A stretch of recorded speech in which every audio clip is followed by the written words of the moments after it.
terima kasih sebelumnya saya ucapkan kepada seluruh bapa dan ibu guru MTSN 4 Banda Aceh yang sudah membantu membina kami atas terlaksananya lomba kelas meeting para siswa-siswi ini. Dan terima kasih juga saya ucapkan kepada seluruh anggota panitia OSIM MTSN 4 Banda Aceh yang telah membantu untuk melaksanakan beberapa kategori cabang lomba kelas meeting, yang diantaranya adalah lomba futsal, vokal solo, tilawah, ranking 1, melukis, voli, dan solat jenazah.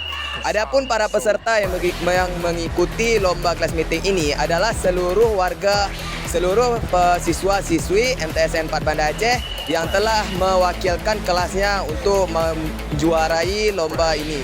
Saya berharap untuk kelas meeting ke depannya mampu menghadirkan perlombaan yang lebih bervariasi dan unik, dan juga mampu untuk meningkatkan bakat para siswa-siswi. Karena tidak semua siswa-siswi itu memiliki bakat dalam satu bidang, pasti memiliki bidang lainnya yang harus kita keluarkan dan kita kembangkan.